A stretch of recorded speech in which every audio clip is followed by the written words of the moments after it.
Okay, I think we're live now. Okay, so thanks to everybody for joining. Welcome to our event, The Road to COVID Recovery, Weighing Up Cost Benefits and Intergenerational Fairness. So this is an event put on by the Cage Research Centre at the University of Warwick. I'm Mirko Draka, a professor of economics in the Warwick Economics Department and director of Cage. And we put on this event with Andrew Oswald and Thijs van Rens in order to kind of discuss this connection between kind of the economy and public health in terms of COVID policy with respect to COVID-19. The way we're going to run this is that Andrew and Thijs will each speak for about 10 to 15 minutes each, and then we'll be taking questions from the Slido link that you will have got with your registration package. And I'll ask those questions on the behalf of the people posting to the Slido link. I asked kind of Andrew and Thijs whether they wanted long introductions. They're modest people. They don't want long introductions. You can kind of go to their respective websites to kind of look at the full sort of details of their careers. There is an accompanying paper that relates to the work that they're presenting today. That's been posted to the Cage website under the publications tab on the main Cage website. So without any kind of further faffing around, we'll just get straight to it. So I think Andrew's going to speak, and kind of Andrew will kind of directly speak without slides. So I'll hand it over to you, Andrew. Thank you very much, and it's very kind of you to invite us. I'm giving this talk in the usual conditions. I have a very large dog on my left-hand side that's just pressed its jaw onto my left thigh. The sunshine is coming into this small office. This is 2020. I'm going to talk about the ethics and the science and the potential optimal policy for COVID-19. This is work with Thijs, as was said. 3 years ago, a book was published by an unusual man called John Broome. The book's called Weighing Goods. Broome has the distinction of having been a professor of economics, in his case at the University of Bristol. And then after that, I think initially at St Andrews, a professor of philosophy, and certainly ultimately a professor of moral philosophy at Oxford. And the book is about how you weigh up good options and make optimal choices, particularly for society. I like to think of that in the back of my mind for this very difficult problem of how we deal as a country and a world with coronavirus, because I find it helpful to think of the issue as how do we weigh harms here. Broome's book is about weighing goods, but unfortunately we're in a position where every policy option that we come up with will have rather dark negative aspects to it. But somehow or other we have to work our way through as a country and a world, choosing presumably to minimize in some way all the different harms. I'm going to start with some ethical questions, if I may, then talk about some scientific issues, say one or two things about policy, and particularly about the link between age and COVID risk and how one might link age to the optimal kind of policy design. Thijs will talk about some numbers and I'm sure give his own personal views. I'm going to stick to words and ideas for 5 or 10 minutes. The ethical questions will include, is it morally justifiable to pass huge debts onto our grandchildren and to the unborn, cross-subsidizing from their hospitals and primary schools to us to keep people my kind of age, to be perfectly honest, but also older than me, alive for a few more years? Is that ethically justifiable? That's not an easy question, and reasonable people can disagree on it, but we may have to come back to that. We're about to go, as far as I can tell, into different kinds of so-called tiers instead of something called a general lockdown. And a key issue scientifically and morally then is it morally preferable to lock down whole regions rather than to lock down, I'm using this very emotive language, really restrict the lives of different age groups? Is it really desirable to do that to regions rather than to age groups? Again, that's not an easy ethical issue to deal with. Going on to scientific matters, we know that the key feature of this unpleasant virus is the really remarkable age pattern. In a real sense, the COVID-19 virus discriminates against the old. And just to give anyone who doesn't know the numbers a sense of that, say we take age 40 in this country, in the UK, very sadly, about 300 people, about 300 under the age of 40, have died. And if we look to what I would call the right of that distribution, or in other words, to higher age groups, about 55,000 people, depending on your exact definition, I'm using the ONS numbers, about 55,000 people have died. That's 40 is very roughly the middle of the age that most of us reach, only very roughly, 300 deaths to one side, 55,000 to another. This is the key scientific feature of the virus. And one might think naturally that an optimal policy would be fashioned around that really striking age profile. If we move on to the costs of the pandemic, I'm partly an economist, perhaps mostly an economist. Probably the best estimate at the moment is that the economy is going to take about a £450 billion hit, and that's still going up all the time. We know that new furlough extensions are proposed. Now, it wouldn't be fair to say that the cost of pandemic policy has been £450 billion. Perhaps it's about 350 billion because there would have been some drop in GDP anyway. And just to put that into context, that kind of pandemic policy cost is about £10,000 per worker, averaging across the part-timers and the full-timers, about £10,000 sterling. Although interest rates are very low, and that's a big help at the moment, I'm afraid that eventually, I take the view, and most economists would take the view, the £10,000 will have to be repaid. And as an approximation, my age group is not going to repay it. Many unborn citizens will contribute to that. And as I implied before, unfortunately, that's a transfer of resources away from their hospitals in the future to our healthcare, and possibly, very, very possibly my healthcare.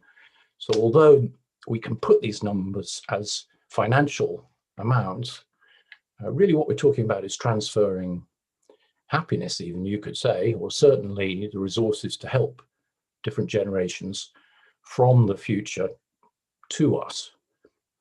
And we have to decide in part whether that's justifiable in terms of intergenerational fairness. There are different kinds of policies, of course, and recently 3 papers have tried to weigh up the costs and the benefits. I'm assuming that almost all of us would, in principle, like to weigh up costs and benefits, even though I've not heard that done in any of the speeches made by Boris Johnson and his colleagues in admittedly very difficult conditions. I think we should all admire the way they've shouldered the incredible responsibility. I wouldn't have liked to do that. And regardless of whether I think things have been done correctly or incorrectly on details, I have to admire the leaders who've really had to take that responsibility to decide on something for the country. Now, in doing a cost-benefit analysis, typically we use the so-called NICE approach from the National Institute for Health and Care Excellence. And there's a long-standing procedure for how we decide, is it worthwhile to fund a new drug, for example? What NICE does is it works out the costs of a drug or a medical treatment, and it weighs it up against what's generally the accepted value for the value of life. That sounds tremendously harsh, but there's something called a QALY, which is a quality adjusted life year that NICE and many, many health economists have used for decades. Generally, a QALY, one extra year of life, is valued between £30,000 and £60,000, where it's not always the case that the higher estimate is thought reasonable, but I'm going to stick to 60,000 to give lockdown proponents, one might say, thinking about how strong is the case for lockdown, in a sense, the best chance. Now, if we think we might have saved 300,000 lives through COVID-19 policy, and it's not easy to believe that, as 55,000 people have died, but let's say, to fix ideas, that we've saved 300,000 lives. If we say that on average every life saved gives another 10 years of life, again, not a terribly plausible assumption, I'm afraid, because the virus discriminates against the old so much. But we end up concluding that the value to society on standard NICE criteria, weighing things up, I know this is hard-hearted to any non-economist, the value would be about 180 billion. And that is if we have saved 300,000 lives, which I have to admit many commentators think is implausibly high. One can immediately get a sense of how difficult it is with standard ways of thinking, weighing up the costs and the benefits, even before we get to issues of intergenerational fairness or the tremendously bad mental health effect on the young that we know now from the data, or the very sad effect of the unemployment, which has been much harsher on the young. That intuitively, this high cost of lockdown policy, when valued on NICE criteria, this is what unfortunately lies behind the potential ethical and economic difficulties. Is it plausible that as many as 300,000 people have been saved? Probably that's rather on the upper end, but you could take large numbers. If you read the Neil Ferguson paper, the very good Imperial College epidemiology paper, which is still on the web and I greatly recommend to everyone, he puts the very upper end number at 500,000 in our country, but that's based on the assumption that nobody reacts to anything to do with the pandemic, and very few people think that that would be a reasonable estimate of what would happen if we didn't. The benefits of lockdown are, of course, the lives saved and the saved illness. We have to bear in mind so-called long COVID, and that might be relevant. The costs include financial costs, mental health toll, and that's hit everyone, but particularly the young. Of course, a lot of cancelled cancer operations and so on, loss of social meetings and happiness. We know that social events bring humans a great deal of happiness, and you probably don't need my kinds of team's equations to know that. And then there's the issue of how reasonable is it to push the debt onto much younger people than ourselves. I'll draw to a close very soon, if I may. The three studies that I would recommend to anyone, the cost-benefit studies, they all conclude that lockdowns are not desirable. They all conclude that costs outweigh the benefits, I'm afraid. Those are by Robert Rowthorne and colleagues at Cambridge, by Sanjay Reddy, who published in the BMJ, and I'm afraid his American institution goes out of my head for a second, and also David Miles and his colleagues at Imperial College London.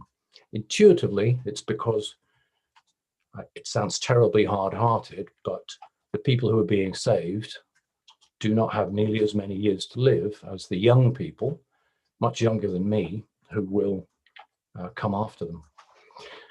I'll stop very shortly now, just remind you that this is inevitably an extremely difficult and hugely emotive topic.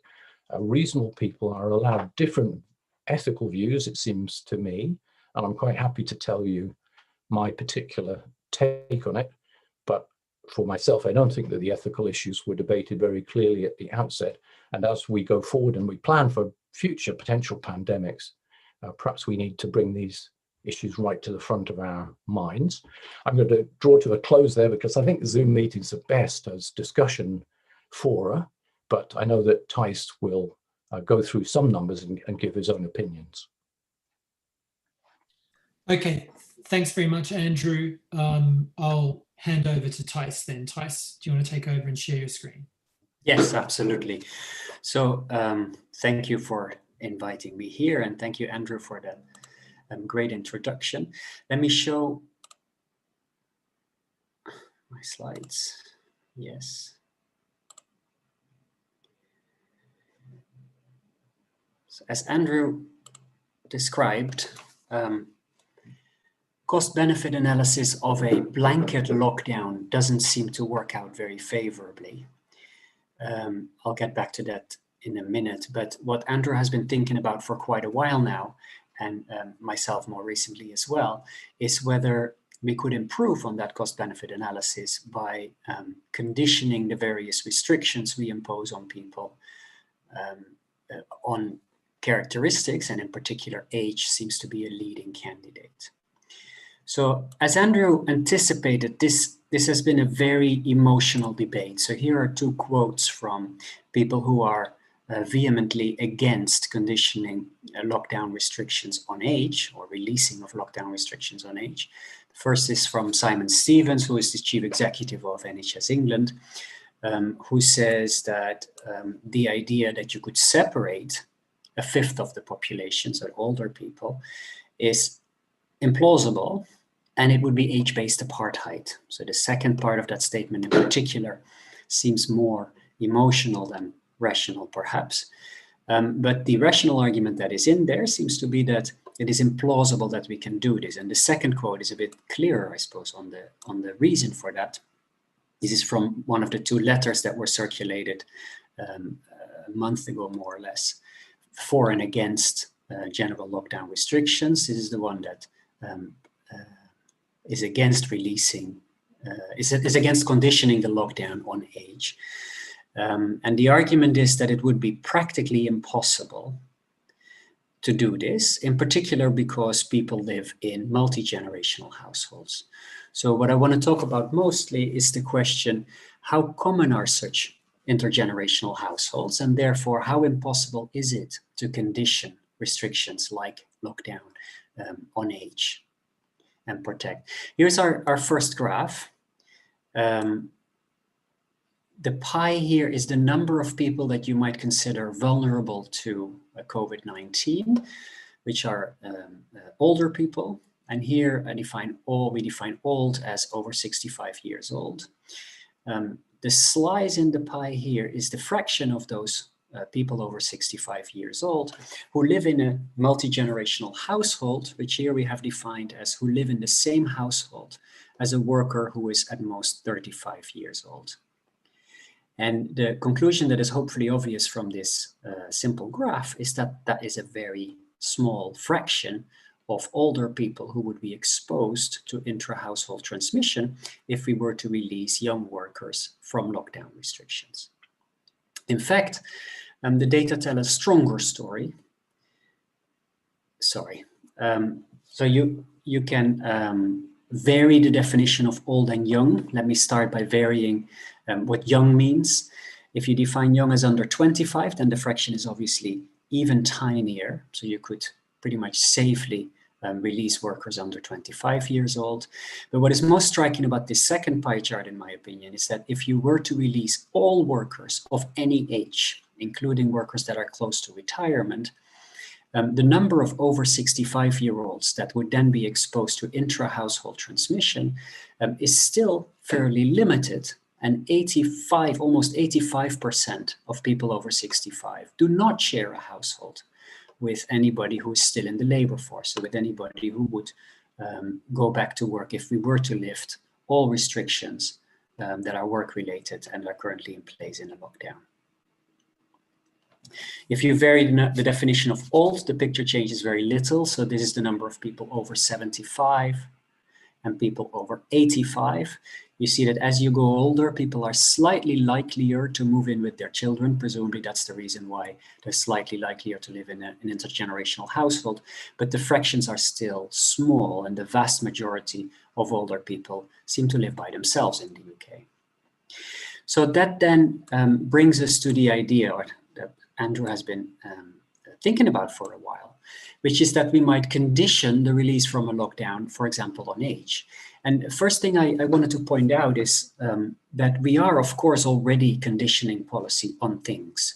And in particular, now that a vaccine seems to be on the horizon, it seems to me that surely we are going to condition restrictions and social distancing rules on vaccination status. And I was happy to discover 2 days ago that I'm not the only one thinking so. This is a quote from Tom Solomon, who is director of the National Institute for Health Research, who talks about how we might restrict people who choose not to get vaccinated from going to public places, for example, to pubs, clubs, football stadiums. Now, of course, conditioning a release on vaccination status is not quite the same as conditioning it on age. Whether you get vaccinated or not is a choice, and whether your age is not. And on top of that, age is a protected characteristic.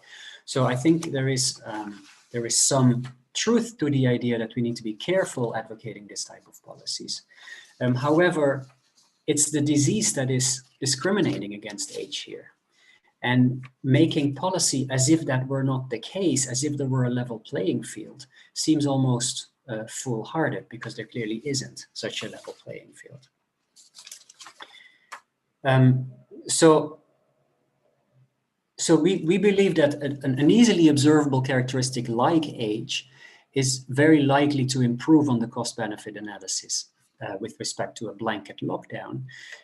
I showed you one way of looking at that, which is to think of the percentage or the fraction of older and vulnerable people who would be exposed to transmission or infection with the virus in this way. Another way to look at that is to think of the fraction of workers that, if they were released, would then endanger their household members. So here is a pie chart which looks similar but is completely different from the previous ones. Now the total area of the pie is our young workers, where I define young workers as before as workers up to 35 years old. And the slice here is the fraction of those young workers who live in a household that also includes an older person, which is here defined as over 65 years old. And the picture you get is very similar. The vast majority of workers do not share, of young workers, do not share a household with an older, vulnerable person. And in fact, the picture is more striking, if you like, was on this second pie chart of the second type. The total area of the pie is now all workers of any age. And even if you were to release the entire UK labour force from lockdown, only 88.2% of these workers share a household with an older person. As before, you can explore how that varies with your choices about what old and young means. So the percentage of workers who live with a with a person over 75 or even over 85 gets, of course, smaller and smaller. Now, what I take away from this graph that we couldn't see before is not only that the picture is in some sense very similar and intergenerational households do not seem very common in the UK, but it's also that we might be able to improve on a policy that is simply based on the age of the worker, for example, by conditioning release of lockdown on the age composition of the household that a worker lives in. And I believe this has advantages. Most important advantage being that even though these percentages of old people who are exposed by releasing younger workers are small as a percentage of the overall number of older people, the UK population is fairly old, and as a result, these small fractions correspond to fairly large numbers of people. So there's over 12 million people over 65 years old in the UK. So the fraction that would be exposed by releasing all workers amounts to about 200, let me look up these numbers, but I think it's about 200 million.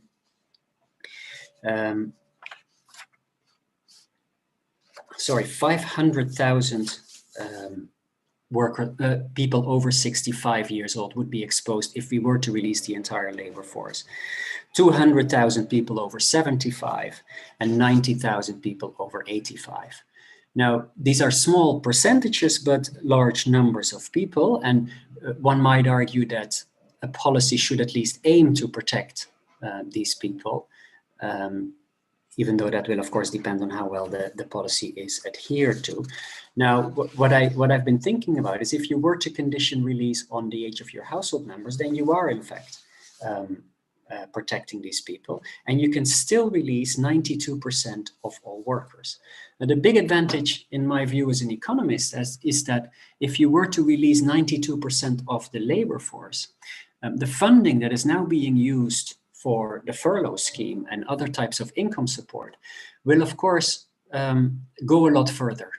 If you only have to pay for the remaining 8% of workers who cannot go back to work, such programs can be a lot more generous.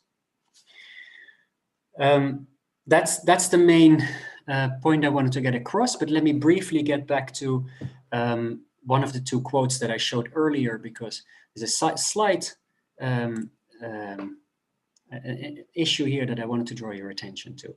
This is again from the letter from Professor Grinalg, who talks about how it is especially disadvantaged groups who live in multi-generational households and who are therefore would be exposed to transmission within the household if younger workers or all workers were to be released. We looked at that in the data, and we found interesting differences, in particular for the Black and Asian and other ethnic minority subsample. So here is the BAME labor force, if you like. Just like for the overall sample, really, the vast majority of BAME workers do not live in a household with an older person. So this in some sense is encouraging. The picture looks very similar for this subsample. However, there is a big difference. If we go back to the first set of graphs and we plot the number of older people in the BAME subsample who would be exposed if we were to release workers from the lockdown, the picture changes quite dramatically. So there is a very large fraction of older BAME people who do live in an intergenerational household. Now, in case you are wondering what reconciles this graph, which looks just like the graph for the full sample or for the white subsample, with this one, which looks very different, it's that the age distribution of the BAME subsample is very different. BAME citizens are much younger. So there are more BAME workers relatively, and there are less BAME older people. So there's no contradiction here.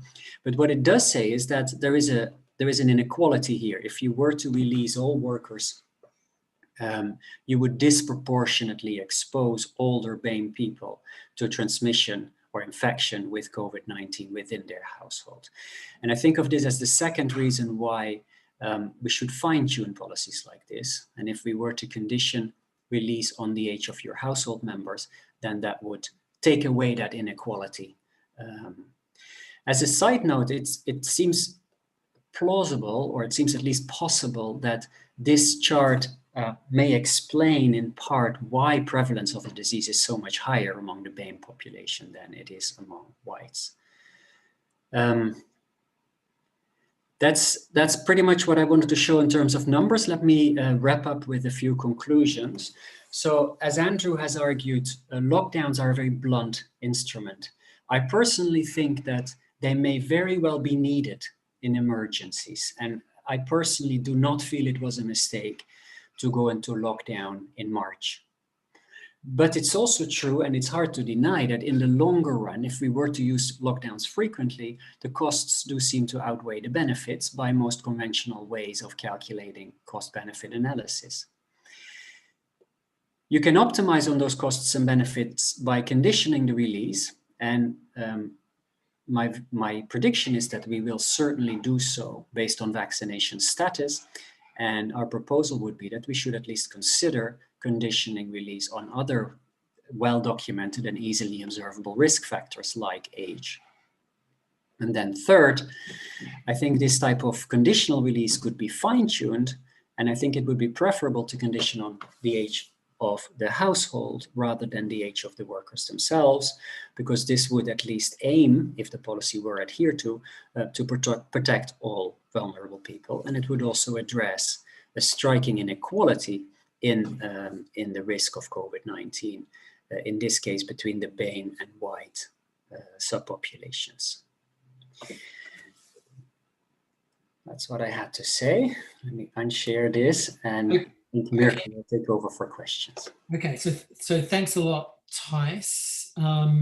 So we started to get a lot of questions on the Slido. I noticed, like, once you started showing the pie graphs, people started to shoot off questions. So there's a behavioral economics paper about pie graphs to be written there.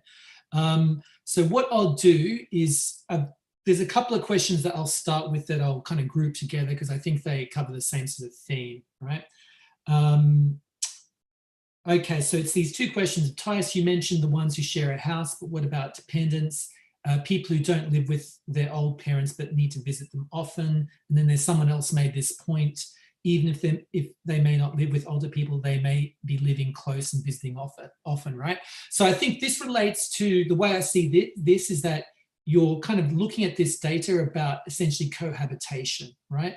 But there's going to be kind of leakage from that kind of cohabitation channel in the form of visits. I think two forms of kind of leakage or ways that the virus can reach people is from kind of visits, so just inter-household visits.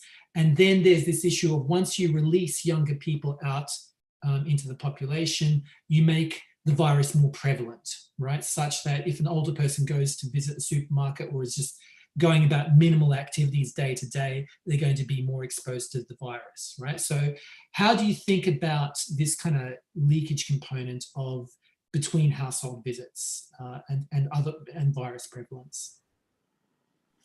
So I think both are very good points. The second point more than the first, I would say. So yes, there will be leakage. There will be people who don't obey the rules in whatever policy you have in place, but that's not specific to an age-based policy. So currently there is strong restrictions in place on people visiting each other across households, and yet it happens all the time. I'm aware of that. That wouldn't be any different if you were to allow some people to do that and others not to do that. So I do think it's potentially a problem. Maybe Andrew has something more interesting to say, because this seems mostly a behavioral science issue almost. How do you get people to take responsibility for their actions? But I don't see it as being crucial to the question that we've been thinking about, is whether or not you should condition these policies on age or other things. The second point, which now temporarily escapes me. That was the prevalence of the virus. Right? Yes, absolutely. So that is a very good point, and that's clearly going to be true. The more people you release, the more risky it becomes for the people that are shielding, that are vulnerable to disease. I think that's absolutely true. However, and I'm not saying that we should release everybody to the maximum extent possible necessarily. But I think what we're saying is that it seems that the extreme policy that is currently being used to not release anyone at all, even people with very low risk of getting infected, and therefore also very low risk of transmitting the disease to others, that cannot be optimal. And we're not saying let's release the maximum possible number of people necessarily, but let's think about who we might release and how might that affect the costs as well as the benefits. Okay, so unless you've got something, I've got a question here that's kind of more in terms of Andrew's expertise. Okay, so someone asks about the long-term costs of COVID, e.g. mental health and long COVID could be very large. How should policymakers take this into account when planning for recovery? We've got another question out there about mental health. I guess the question here is like, Andrew, what do we know so far about the impact of the COVID crisis, especially the lockdown on mental health, right? And in particular, how much of that do we think is transitory and how much do we think may be persistent? And how are we valuing that in a cost-benefit framework? The three cost-benefit studies I've talked about, as far as I could see, don't put any explicit value on the mental health effects per se, or on the fact that the mental health hit, if I can put it in that slightly unpleasant way, has been much larger on young people. We know that, consistent with intuition, all the survey data suggests that there was a huge effect on mental well-being among UK citizens immediately around the time of lockdown. In fact, it started before, of course, because people were aware we had a crisis in this country and in the world. Then there was some considerable psychological recovery. Where we currently are, the data, of course, aren't in yet, but personally, I'm very concerned about this, a much harsher effect on the young. And that's almost certainly because, of course, in general, they're not married in nice homes. and they're much more vulnerable to unemployment. Generally, young people have double the unemployment rate of all adults. That's a rule of thumb that works across Europe. And their prospects, of course, are bleak relative to my generation's prospects, certainly very much in financial terms. On long COVID, so-called, we're learning all the time. One estimate is that the same proportion of people will get long COVID as die. So you could think of there as sort of double effect. Now, presumably in evaluating the costs of that and thinking about an equivalent QALY calculation, we wouldn't value long COVID at anything like the cost of a fatality, but we should put some weight on it, and I don't think we know enough yet. If long COVID disappears after a year, I assume we shouldn't put too large a weight on that, even though it must be truly horrible to have those symptoms. Long COVID is a problem for all policies, and the absolutely key thing I'd like to leave anyone interested with is that we are here weighing harms. We are weighing harms, and every policy has some horrible aspect. The more we shut down society, the more costs we impose psychologically on people, and the more we push enormous debt onto the young and the unborn. Okay, so thanks for that, Andrew. I've got one question here that I think ties to what you just said, right? So it's someone asks, the fundamental cost of age-dependent lockdowns would be the damage to the fabric of society and trust in the social contract. How can we internalize this as a cost? I sort of interpret this as a question about having kind of older and vulnerable groups who are being shielded, right? And you talk about intergenerational fairness and kind of how costs are borne by kind of younger generations. But how do we think, as this person says, internalize this cost of concentrating the costs of COVID policy on in terms of this group of shielded older and more vulnerable individuals? Would you like me to answer that, or would Thijs prefer to go first? Shall I have a go? There's something in the recent literature that has been called the fair innings argument when it comes to thinking about COVID, and of course it does what the name implies, that this is a crisis for everyone, and that there's a natural fairness argument for remembering that people who are vulnerable over 65, and that's by far and away the dominant group, they've had a much longer life, clearly, than the young people. They have pensions. In general, they don't actually have to go out to work in nearly the sense that the younger individuals have. These are always going to be difficult moral choices, I'm afraid, and reasonable people can take opposing views. But I'm afraid personally, I do feel uncomfortable about the young and the unborn transferring huge amounts of resources to me. Okay, I mean, if you want to say something, Thijs, I can kind of give you that opportunity, but I've also got a question here that's sort of more to your... I'll take 15 seconds just to say that I'm sure there is that this type of policy will put pressures on the social contract, but so does, of course, the extreme age profile that the disease brings with it already.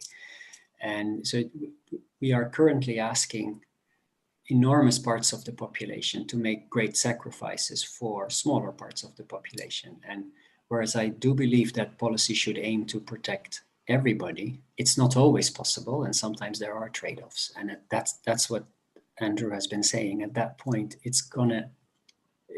we're gonna have to do something that is not pleasant. We have to weigh the harms.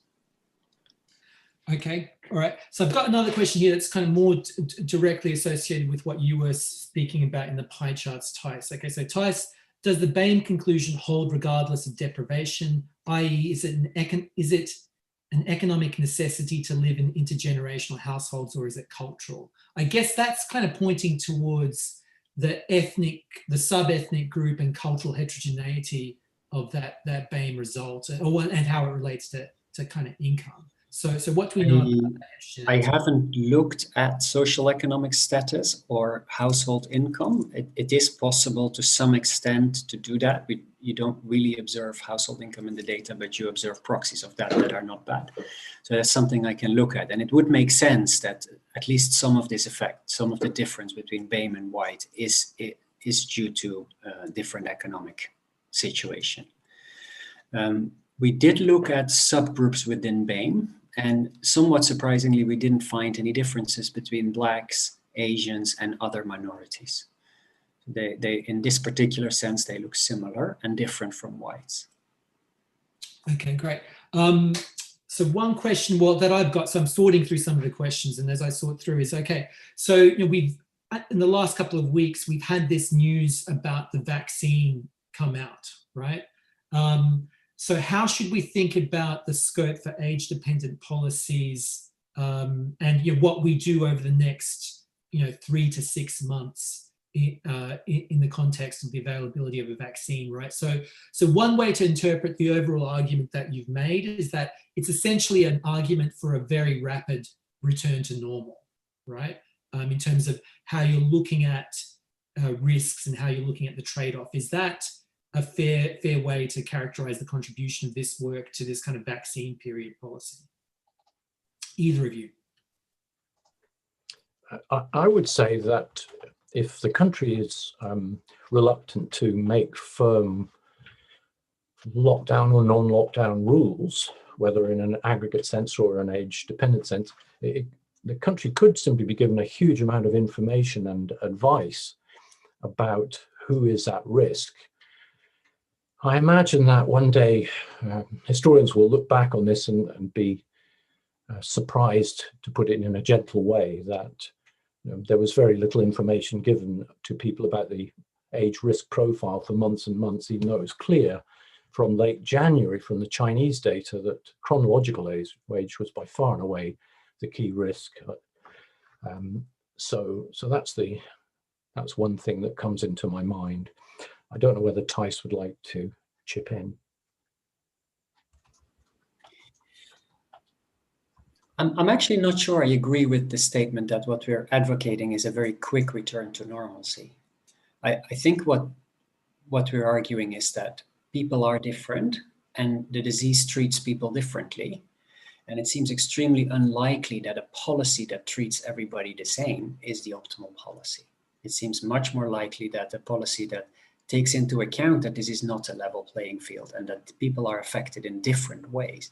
So old people are clearly much more affected by the disease itself. Young people are equally clearly much more affected by the restrictions on the economy that are a response to this disease. And it seems that there should be room for improvement in the policy if you take that difference into account. Okay, good. All right, so we've got Francis Cancross has got the chair of our advisor board, no less. Okay, but I chose this question before I noticed her name there. Okay, so she's got this question of why is government so reluctant to accept policies based on age? Andrew's been talking about this for months. The way I see this question, it's about the political economy of policy to deal with COVID-19 and lockdown stuff and lockdown policies, right? And so, is there something about the political economy of policy making that has kind of prevented an adoption of an age-dependent policy, right? Either of you, if you want to discuss that point. Why doesn't Thijs go first on that? I was gonna have you answer because I think you have a very good answer to this. But my personal opinion, which is I should preface, is not an expert opinion. I'm not an expert on political economy, let alone political economy of health policy making. But my personal opinion is that it has something to do with the fact that policy has been dictated by one particular discipline, doctors. And doctors are trained to always protect everybody's life and health. And that's great in a normal situation. But we're currently in a situation where that is not possible.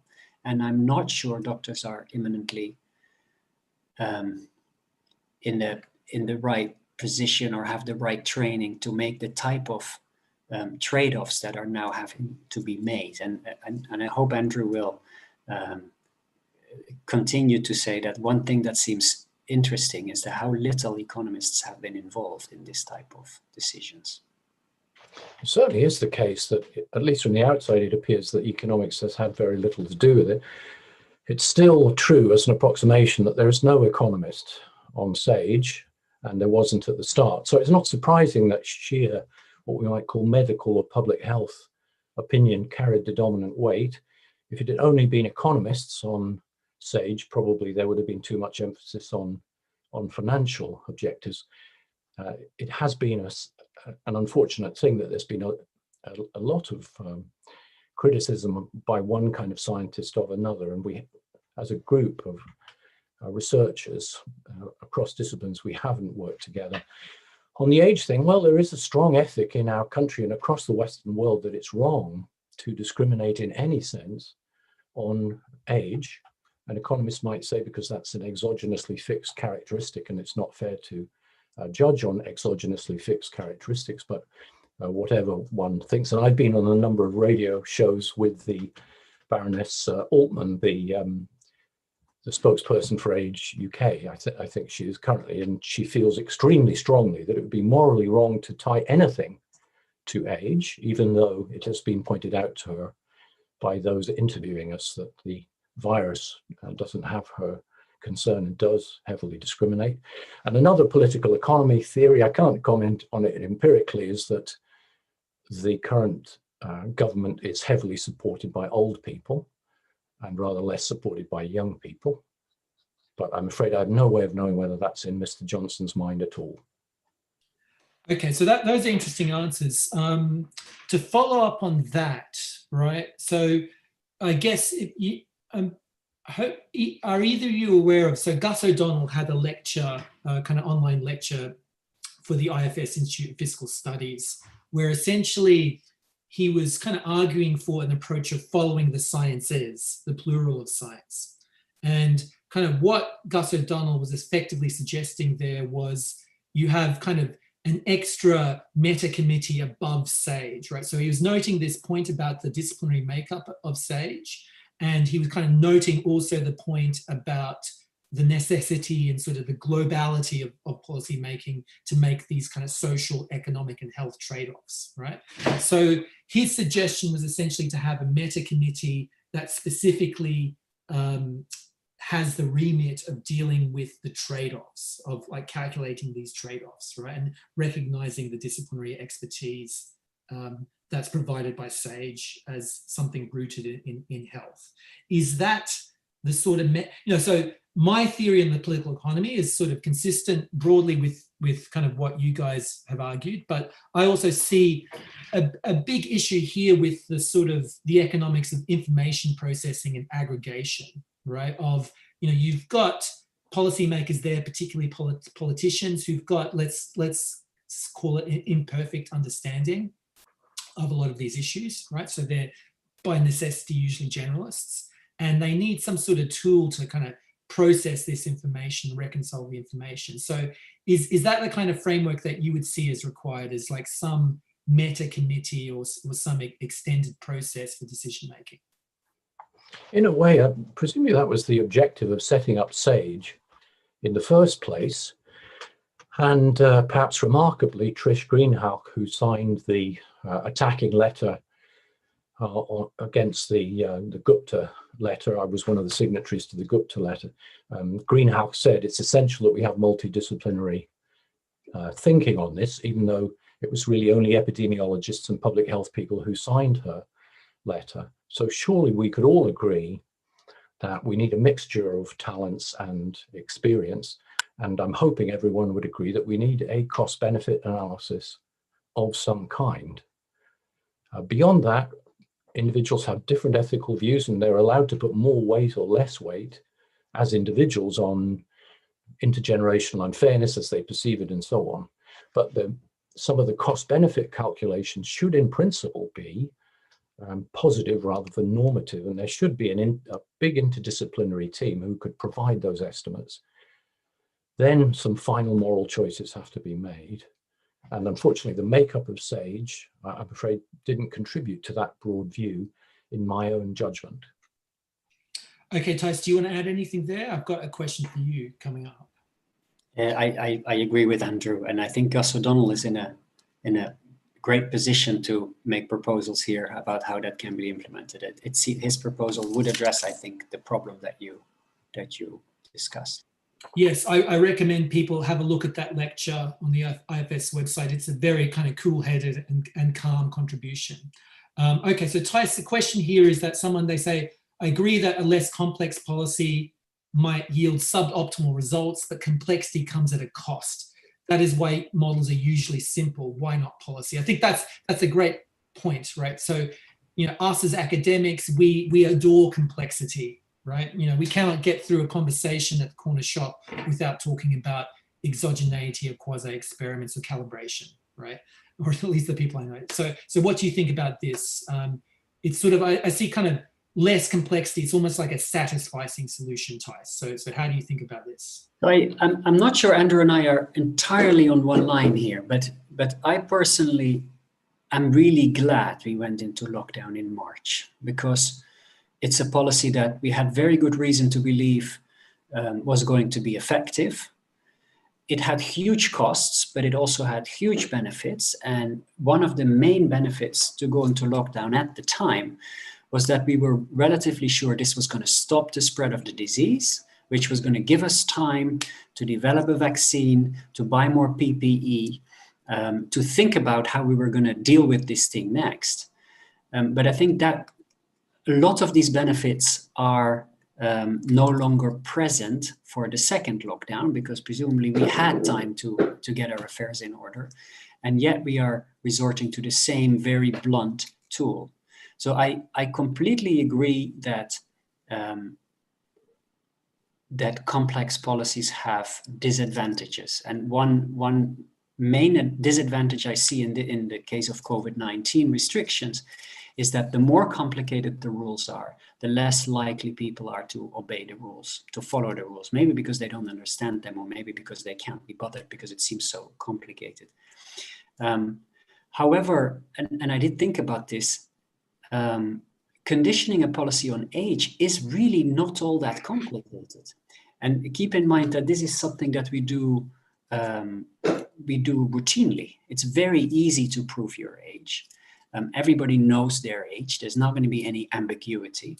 And I would argue even conditioning on the age of your household members is not particularly difficult.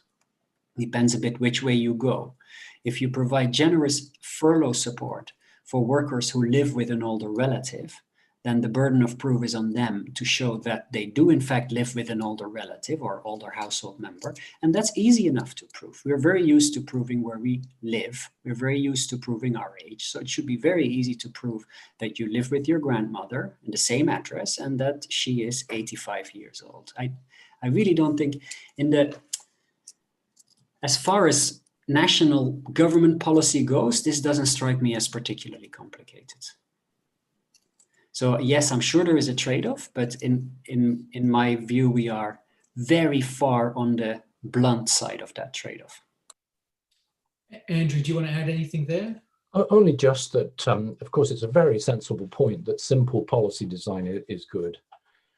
However, I don't see that conditioning on age, if I can put it in that rather jargonistic way, or fashioning a policy around age, I don't see that's any more complicated than doing so across regions, for example, which is apparently what we're about to do anyway. Okay. All right. So kind of following up on this, right? So, and it sort of links to some of the debate that we've been having, right? Is, okay, what, in terms of this area of suboptimal policy, what role do you think there is for the precautionary principle, right? So I think there's a strong argument to say that, based on the information that we had in March this year, that we had to exercise the precautionary principle. So at that time, it looked like the fatality rate for this disease could be upwards of 1%, right? And so, following the precautionary principle of this potential for an extreme outcome in terms of lots of deaths, then we needed to implement this full incredible lockdown society, right? And so that's fundamentally about a lack of information about the disease and how the disease works, right? Over time, we've accumulated more information about the disease. But as I was kind of looking at the analysis or the discussion of the second lockdown, it struck me that there's still, how much do we still not know about this disease? And to what extent is there still the possibility of this extreme right tail outcome, right? So in the last couple of days, I was looking at some of the data. The excess death rate in the last couple of weeks looks like it might be hitting 15 to 20%. Right, over those couple of weeks. So this is still kind of a very, very deadly disease, and there is still the potential there of this right tail outcome, right? So I think, probably the disease is, the current evolution of the disease and deaths has plateaued, right? We've reached the peak of the second wave. But knowing how this stuff spreads over a network, there's still a possibility of this extreme outcome, particularly in specific regions where there may be some risk of health services being overrun, right? So how do you think, in terms of analysing policy and designing policy, we should still think about the precautionary principle and this possibility of this right tail outcome? I like the precautionary principle, and you put it very well, if I may say so, Mariko. It seems to me the precautionary principle favours age-based policy, and did so since late February. The age risk profile today is exactly what I saw in the Chinese data in around early February, exactly the same.